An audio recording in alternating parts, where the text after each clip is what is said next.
Welcome to the Morrison Report. Hosted by Deval Morrison, sales representative for Bosley Real Estate Limited Brokerage. Ms. Morrison has co-authored the best-selling book, Success Today, with Brian Tracy, and has been interviewed on NBC, ABC, and CBS affiliates by Bob Guinea from The Bachelor.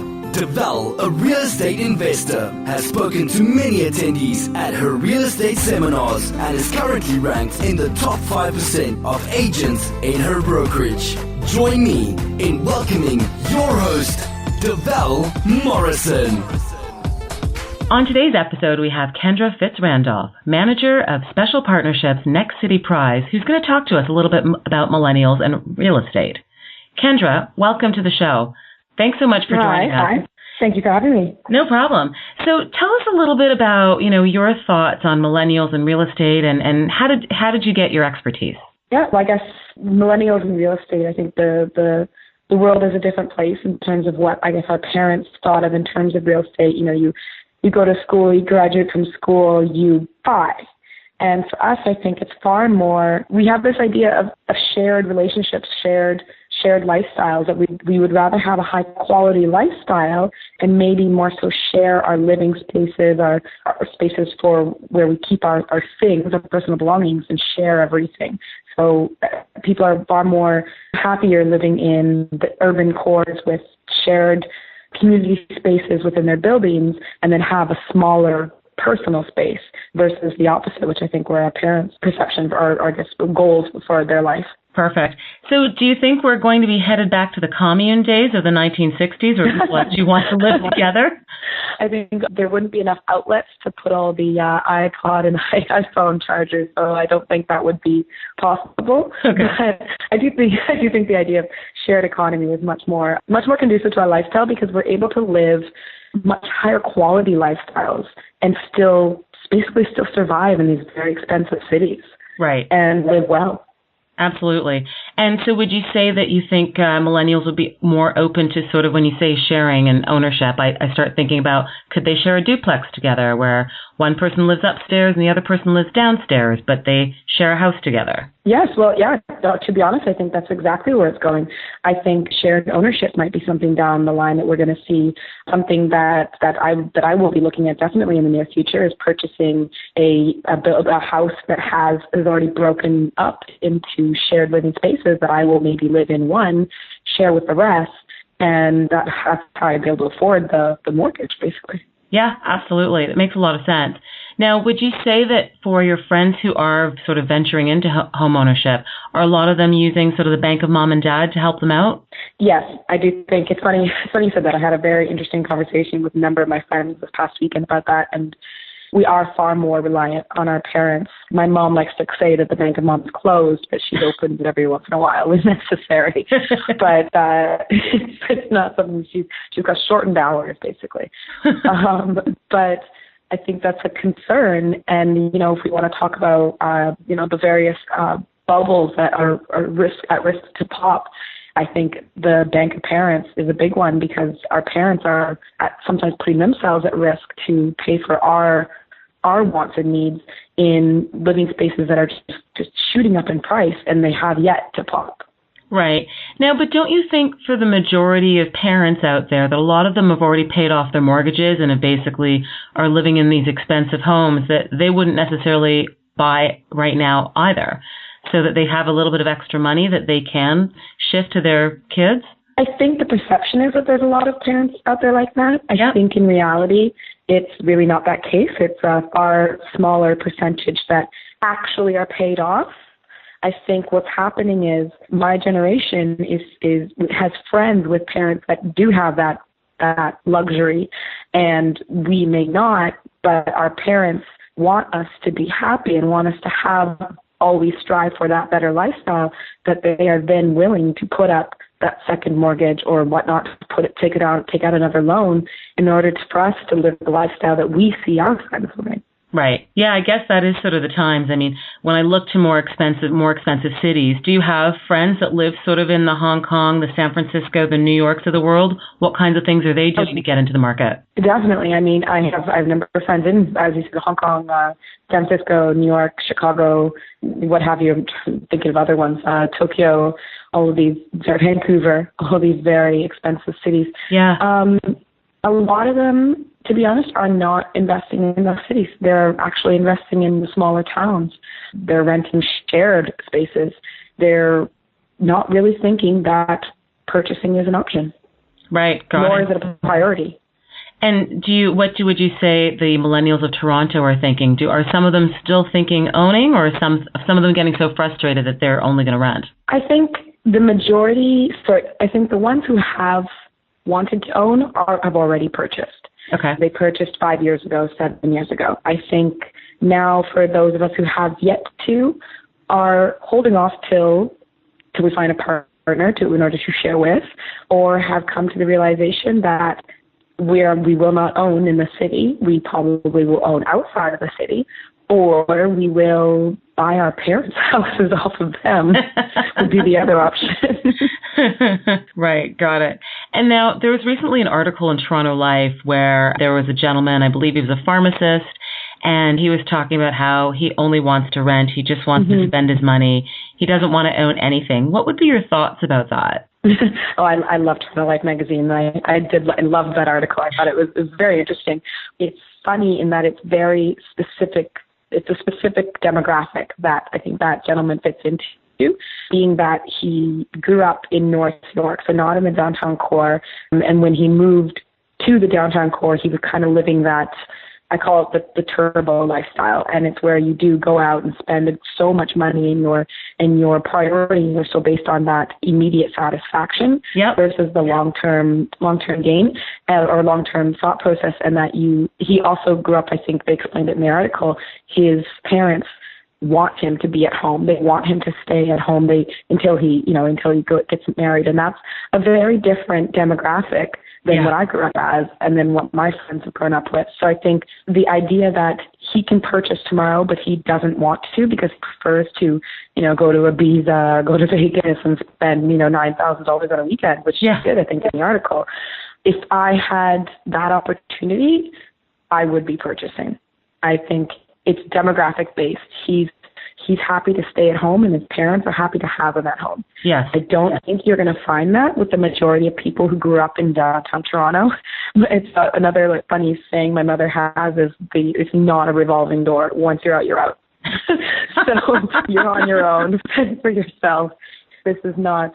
There's no comebacks. And I think it's just a very different lifestyle. I think we do, and this goes back to the idea of a shared economy. For me, I mean, I do love to travel, and I love to go out and listen to music, and I would be more inclined to spending more money on a trip versus saving for a mortgage right now. I would not go to the extreme that gentleman went to, but It's the idea, again, of the shared economy. I see myself as enjoying life, but also saving more because I'm sharing it. I use Uber, I use Airbnb, I use Rover, I use, you can name off all these amazing new companies that are coming up with all these shared lifestyle best ofs kind of thing. Yeah, absolutely, for sure.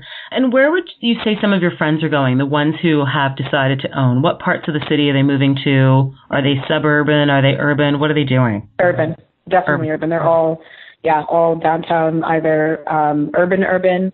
So I guess King West, Queen West, or they're moving into kind of the mini, not so downtown, the fauburbs, if you will, the Leslievilles and the Junction and those areas.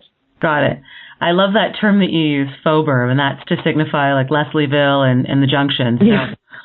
Yeah, I think any person who grew up in Leslieville would not appreciate that. But if they moved to Leslieville from downtown core, they'd understand why I call it a fauburb. It's funny. So I live at Yonge and Eglinton, and I do have a lot of friends who sort of chide me and say, "Oh, well, you live in the suburbs or you live in cottage country." And I'm so offended when they say that just because I live north of Bloor Street. I'm like, come on, it's really not that far. I'm still in the city. Oh, I appreciate their pain. I don't go north of Dundas. So north of Bloor for me, that's a day trip. Get back an overnight bag. I guess you know what, our city's becoming so also traffic ridden that it becomes hard to be mobile, to go to all of those other places if you don't have a car. No, I agree. I bike everywhere. I do use the TTC. I mean, I love it. I know we can gripe about the TTC for another 3 days, I'm sure, but I think the idea of the system is fantastic, and we just need to be patient, and the city will get there. But I personally, I bike everywhere. I think it's so wonderful in the morning to be able to bike to work. You get so much more of a feel of the beat of the city. People see you see them. And to be honest, I do go north of Bloor and I bike there, and it takes half the time that it would to drive, and almost half the time that it would to the subway. Interesting. Well, actually, not the way I drive in the city. You get there quick. I've gotten very good at using a lot of side streets to get around. Yes. And so I find that that's sort of my trick for getting around the city because I am a driver. But I do like taking the subway. I certainly don't mind taking the subway when I need to go downtown. I find it very convenient.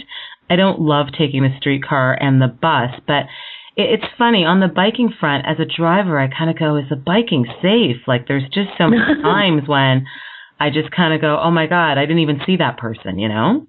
You know what? I think it's a two-way thing with biking. So I went to school in Montreal, so I also know the bike routes of Montreal fairly well. And then I did my grad school in New York, so I also know biking in New York as well as Toronto. So I find there is an education on both sides, and I guess it's two-story response, but two-part response. For Toronto, the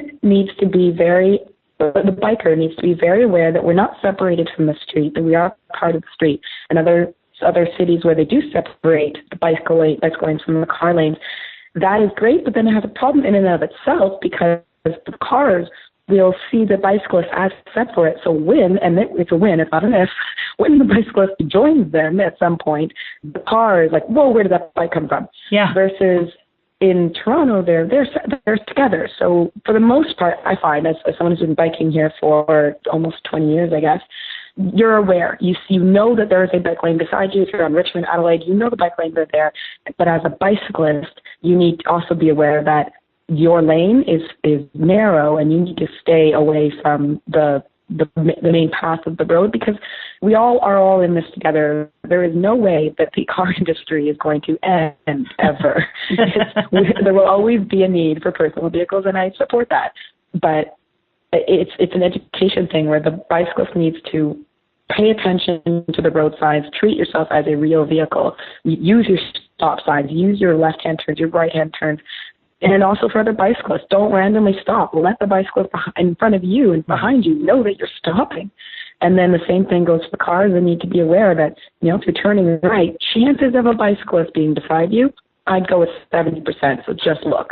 And right. It's a very shared thing. But yeah, the risk what I dislike about the separated lanes that I know Montreal has is that cars literally forget that bikes are there. Right. Yeah, it's tricky. I mean, I've been to cities like Amsterdam and I've, cycled a bike in Amsterdam, and it's much different because in Amsterdam, of course, it's all bikes. There's very few cars. Mm-hmm. So cycling in Amsterdam, I feel safe. But in the city of Toronto, basically, I used to train for triathlon. So the only time I would take my bike out is if I could drive way north of the city. So I was out in farmland.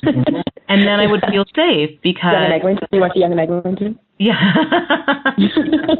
That was the only time I would feel safe on the bike, is if I was in true farmland, not Yonge and Eglinton, because I just found all of the cars a little scary. As a driver, one of the things I hate in the city when I see cyclists who have headsets in and I see them texting on their phone, and I just think, there's just got to be some more rules, I think, to make sure that people don't engage in silly behavior. So, number one, I can't stand the fact that people don't wear helmets. And number two, I see them on their phones and they're listening to headsets, and I just think that's all wrong. So to be honest, I think that is going to change very quickly. I mean, as someone, I've been biking here since I've been biking in Toronto since I was 7 years old, and I grew up in the attic, so I've always biked downtown. Obviously, when I was a child, I was not biking on college and Spadina and whatnot, but always understanding that there are many other things on the road that I need to be aware of. I have found in the last 3 years in particular, the number of bikes on the road is just exponentially higher. And I do agree with you in terms of the texting and